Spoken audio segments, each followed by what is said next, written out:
How's it going, YouTube? ScrubGamers, welcome back to another video, and the last one for this week from my set 13 decks, showcasing my top 5 picks of decks I'm gonna enjoy having a try to playing when the set releases in May.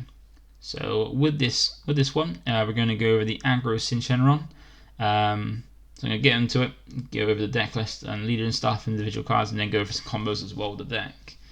Now, with this leader, when it first came out, I was not interested because it was a really defensive deck and it was a bit boring, stalling. It was stalling until turn 6 to then out-advantage you with its ultimate skill. But since the release of set 12, we got a lot more Shadow Dragons, a lot more different ones, and a new strategy allowing you to go aggro with the deck, which, as from the recent card market event, my friend Ollie, BigONotation, shout out to him, he ended up taking it 7-0 with Aggro Syn, and I think one of the things he did say was he kind of caught a lot of people off guard because they weren't expecting the aggro version. They thought it would be a defensive version. So when he tried to kill in turn 3 with the TP promo and stuff like that, they were quite surprised and had a trouble trying to fend it off. So with the leader, he's got 2 autos and an awaken.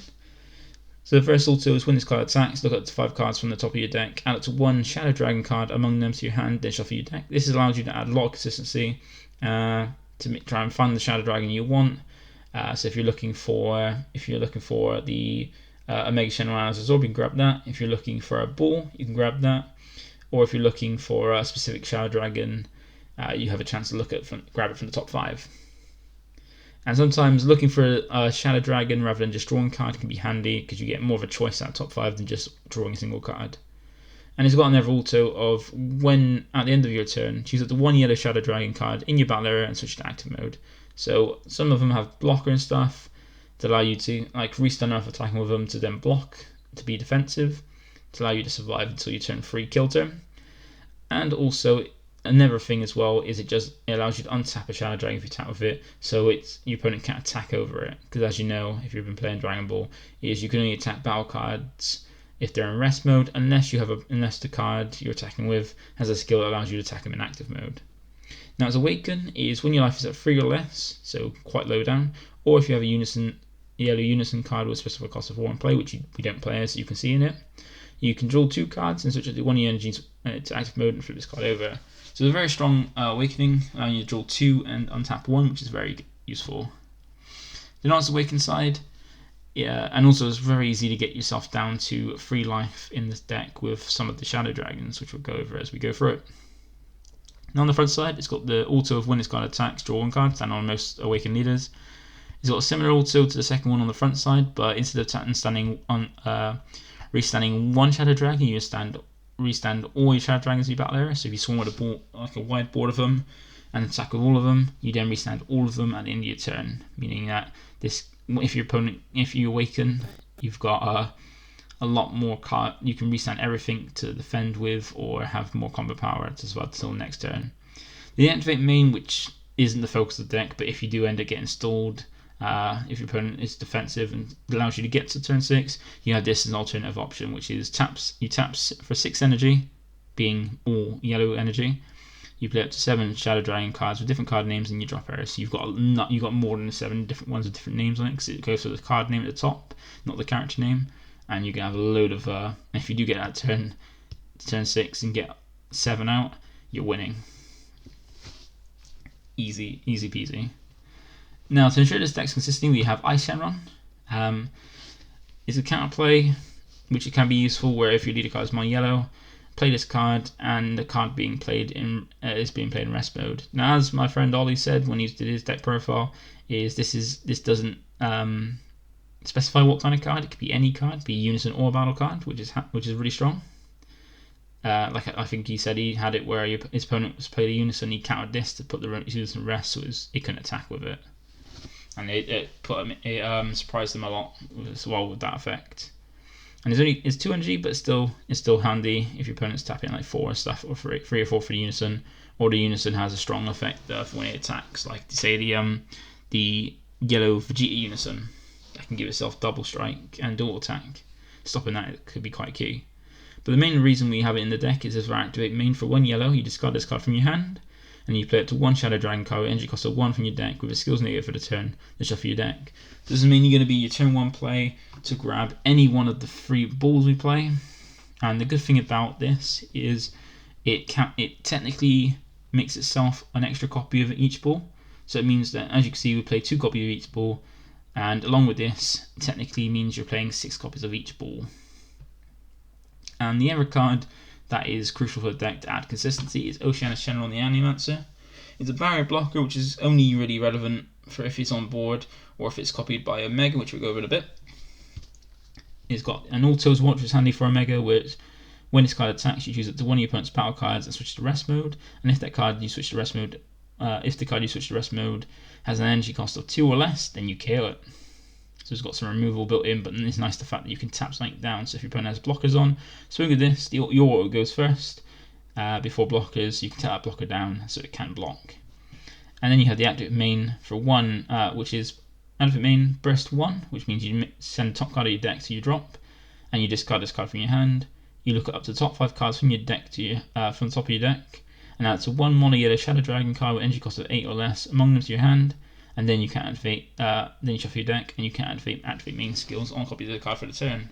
So this gives an added consistency to every turn with your swinging your leader and playing this every turn. You're looking at the top 5 cards twice to search for a Shadow Dragon. So you're looking at up to potentially 10 Shadow Dragons, looking through 10 cards to grab Shadow Dragons. So if you need a certain one, looking 5 deep is quite handy as well. And it's easy to recycle this with the Haze Shenron as well. And this is the best target, well, one of the most useful targets in the deck for a Mega.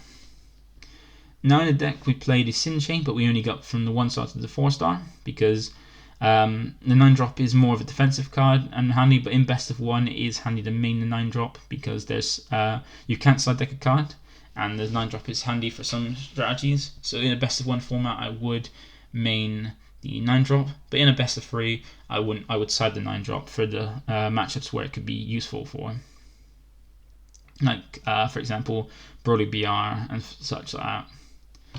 So all the 1-star balls are similar, all the balls are similar. They all have the permanent of this card can't attack and isn't affected by opponent's skills. Now it doesn't mean it can be effective if it's played from your hand is counterplayed, but once on the board it's unaffected by anything your opponent does. Then they've all got an activate main. Some require energy, some don't. So with this one and the 2-star ball, they require 1 yellow, but the 5-star ball doesn't require any.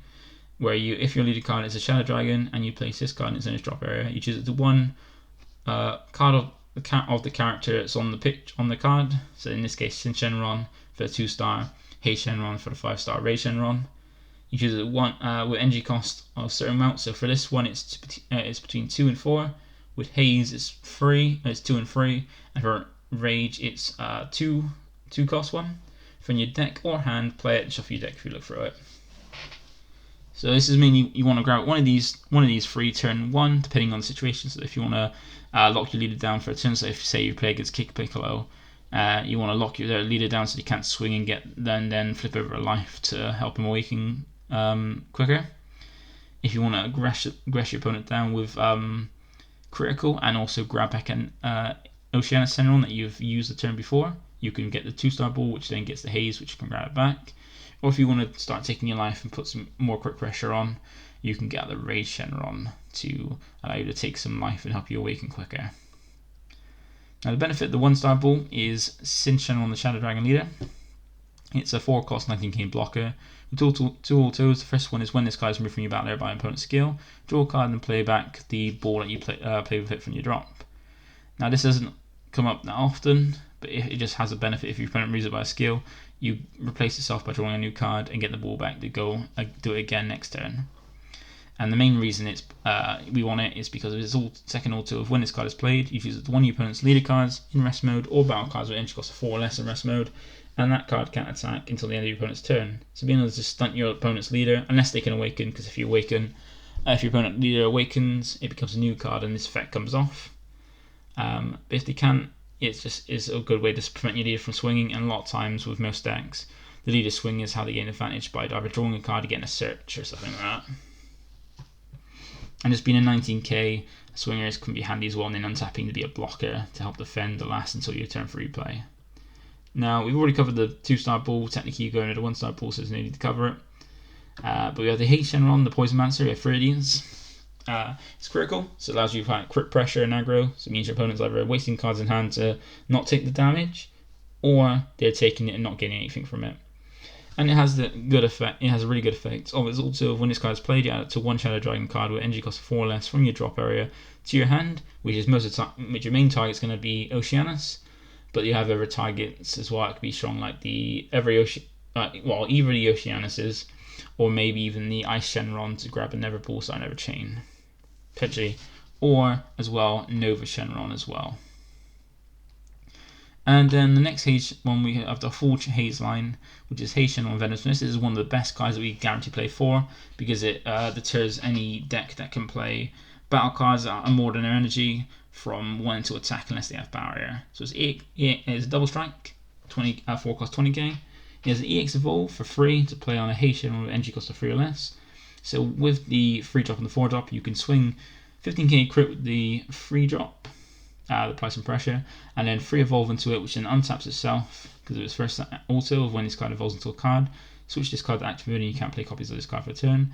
And then you have a Never Swing for a 20k double strike as well, so a lot of pressure. But the main reason you play it for is a second auto of if your leader card is a Shadow Dragon card and you choose 1 Shadow Dragon card in your hand and discard it. When this card attacks or is used in a combo, you choose one of your opponent's battle cards in rest mode with energy cost greater than their energy and KO it. So this helps things with like Selzenil or the Kai, be able to pop it if they swing with it, if they fall in for the swing of it, until they get their energy to be the same amount as their cost. You can just pop it, so it means in the mirror match, hitting a Mega when they try to kill for it, or Selzenil, it's gonna stop them dead. Say with Dark Brawl, if they're going in with if they go in with the Heartfelt Plea, you can pop it with this. Then the last chain we use from the ball up is negative 5-star, which we've already gone over technically, like with the Haze Shenron when we went over the 1-star ball. The Rage Shenron, the Electromancer is the target for it. We play 4 copies of this to make sure we've got one for the ball when you play it. It's critical, and as also as when this card add 1 card from your life to your hand when this card attacks against 5k power for the turn. So this is handy, giving you 2 options for a 15k crit, and the Haze Shenron grabs you back, mainly Oceanus, to get them more searching, and Rage allows you to take more life to help yourself awaken quicker to flip over, and so because as when you awaken you get that extra 1 energy to do more things. Now the ever odd ones we have is Nova Shenron, the Flame Shot Unleashed. Now this is a really strong card to help make it easier for 2 energy go into your Selzenil, which is powerful. It's got unique, meaning you can have 1 copy, and it's a 4 cost 15k. So a permanent, if your leader card is a yellow Shadow Dragon card and you have a yellow Shadow Dragon card in play, you can reduce the energy cost of this card in your hand by 3, which means you're not playing it for energy for it, you're coming down as a 1 cost. And then the really good thing about it is activate main for once per turn by bursting 2, which once again is sending the top 2 cards of your deck to the drop. You switch this card to rest mode, play up to 1 mono yellow Shadow Dragon card from your drop area with energy cost of 2 or more, which means you can't get a ball out, 19k power or less, which means you can't get things like Haze or Oceanus out, and a character name different from any battle cards you have in play with its skills negated for the turn, and you can't play battle cards from your drop area for the turn. So it's really strong. The best target you're going to go for it, you can bring out Sin Shenron for it to have it down as a blocker and a 19k, or the main target you're going to want to go for it, or you can have the Haze, the Rage, or the Ice Shenron.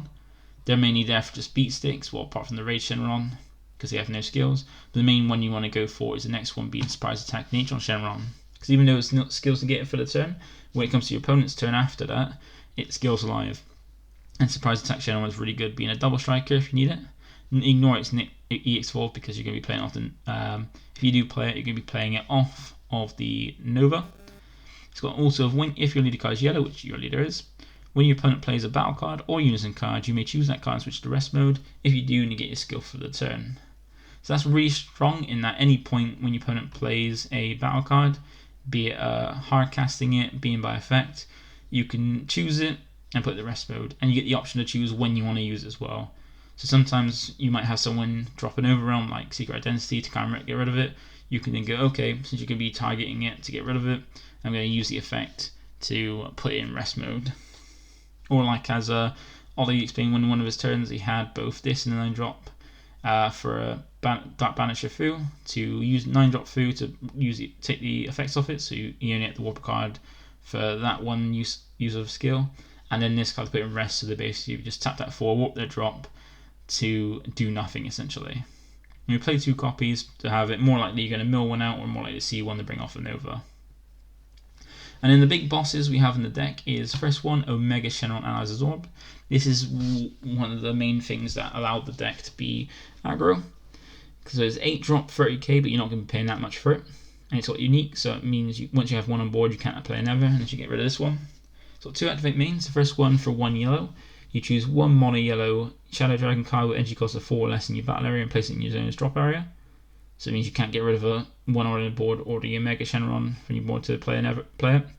And then you draw 1 card and play this card from your hand. So you play it for 1 yellow by sacking off a Shadow Dragon on the board, which you don't really care about, especially if you're sacking off a Rage or Haze once they've done their job by playing and then swinging.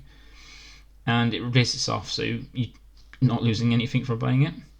And the best bit about it is activate the second activate main, which is once per turn. If your leader card is a yellow Shadow Dragon card, and you send 1 mono yellow Shadow Dragon card with an energy cost between 2 and 4 that isn't a Sin Shenron card from your drop area to its warp, add up to 1 card from your life to your hand. So you don't have to take a life, but you can if you want to help. And most of the time, if you want to put yourself down the 3 to awaken, you can, or even putting yourself to 2 for something we're going to go over in a bit. And then this card gains skills of that card you sent to the warp with this skill until the end of your opponent's next turn. So it means you can copy any of these ones we've just gone over, any of these card skills to have for the turn. And also note as well that both Omegas are still, the character name is still Sin Shenron. So if you have one of these Omegas out and you use Nova Shenron, you can't bring out this Sin Shenron because its character name is the same as one you already have board, being an Omega. But this means that Omega can can be a 30k barrier blocker with Oceana that can then tap something down and swing. It can be a Rage Haitian on Hero crit. Could be. It could be a Haitian on here with double strike and also the ability to pop Sync in rest mode by discarding Shadow Dragon. It can be a Rage Shenron where it can take a life to gain another 5k and have crit to help you save. So like with this Rage Shenron, if you drop this Rage Shenron and swing with that, take a life, then drop this and use the effect to take a life and copy this, you can then take a 3 cards in life in turn, so you can easily go down to 6 to 3 to awaken. You can even copy this Nova Shenron, which is one of the ways to go to Salzino by sacking off the Nova to play this, copying Nova's effect to tap itself to bring out a with Nova Shenron, use the effect tapping in itself to bring out a target, then getting rid of that to play Omega, swing of the Omega, and then sack him off for Salzano. But you can even copy, and this is where we play 2 copies of Naturon and Shenron, because you want 1 to bring off Naturon, and then you can use 1 to copy with Omega.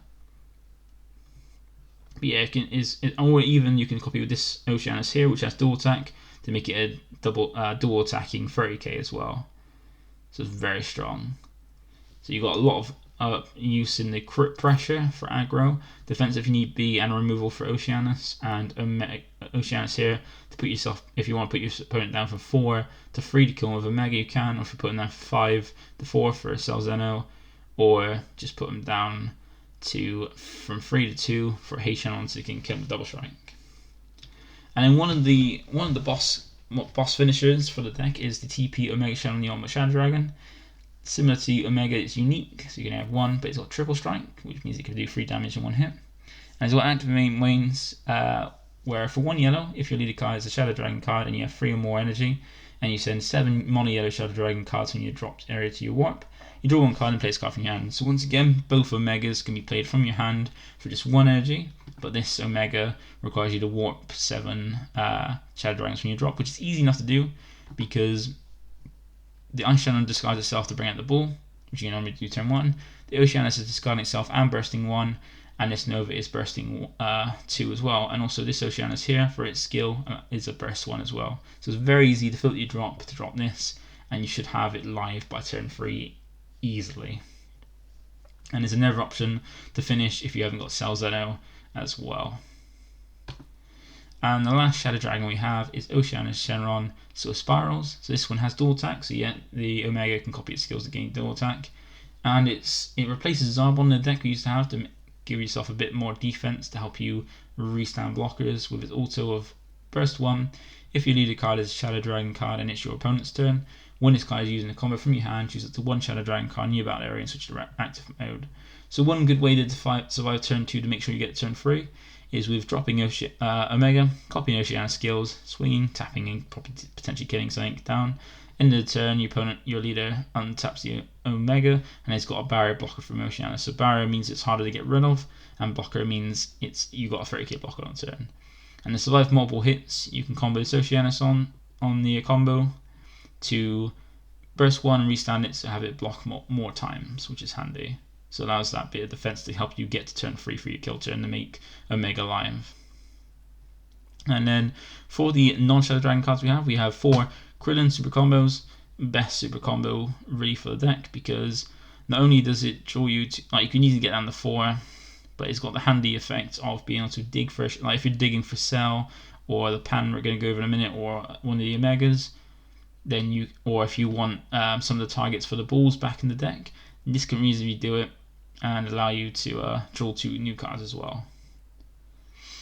And then we have Pan, the Great Whisperer. So this is one of the really helpful cards for the aggro version, because it's a 3-drop 15k blocker, and as a permanent it's basically unique, where you can only control 1 in your battle area at a time. And it's got auto, where if your life is at 2 or less, when your leader card activates Awaken, you can play this card from your hand. So you want to try and dig for this for when you awaken, try and stave off Awakening until you go down to 2 life, which is easy enough to do, as well as you've seen a lot of the cards can take life to allow you to awaken whenever you want. Well, put yourself down enough to awaken when you want, but you want to go down to 2 so you can trigger this Pan's effect to play itself. Because it's either then a blocker if you need it, if you can't kill him, or a 15k swing if you need it, or even 5k combo after you've dropped it. And the main reason we play this in the deck at 2 is because of its activate main of you can choose up to 1 of your yellow battle cards, switch it to active mode, and negate this skill for the duration of the turn. So that's really strong because it doesn't specify what kind of yellow, just yellow, not mono yellow. So it means if you drop this Salzano, you can untap it again and swing again. So it means if you drop it on turn 5, you can get 3 swings of this, or open 3 cards in your hand, or even getting multiple attacks of this Omega if it copies Haze, or Oceana, you can get 2 multiple swings of that, or even 2 swings of this Omega as well. So this is really strong for when you're awakened on turn 3, to make your kill swing. If your kill swing doesn't kill, to try again. And the last one is obviously the Salzano Unspeakable Abomination, the best secret rare for yellow decks or green decks. Depending on it, is normally the best secret rare unless a deck isn't able to effectively get the cost to play this. Because it's just even if you don't get the turn 5 to play it, it's still strong dropping this turn 2 or 3 to have a 40k to take your opponent from 4 life to 0, where they've got less energy to do, and maybe not as many cards to help as well. But as a deck, that is the aggro version I'm looking to use for set 13. I don't play any extra cards in it or the unison, because I don't feel the need the unison, because you can awaken by putting yourself to 3 instead, or down to 2 so the Pan's live. And I don't play any extra cards because I don't feel you need for this version any counter plays, because they can't be used as combo power, and you're normally using your energy to do things and put pressure on your opponent. And having extra cards means they're dead cards to combo with, unless you use a Krillin to put them back. And this deck doesn't really have much issue with aggro, really, in my opinion. But that is the deck profile. Thank you for watching. Hope you liked it. If you did like it, feel free to give the video a like. If there's anything I didn't go over, any questions you have, or anything I got wrong, feel free to leave a comment so I can answer it or correct something in the video by editing it. And lastly, if you want to see more from me for things like this, feel free to give the channel a subscribe. It lets me know that people are enjoying this, and also keep you updated if and when I upload videos, which is normally 3 times a week I try to do. But thank you for watching. Have fun playing the decks. I know a lot more people are interested in the deck after all these undefeated win from Saturday's card market event, and it is a really fun deck to enjoy. And there's more options that you probably there's the 2 TPs from set 13 as well if you want to try and include those for a more defensive deck. But this is the aggro version of with my list. So thank you for watching. Have a good day, and see you in the next one.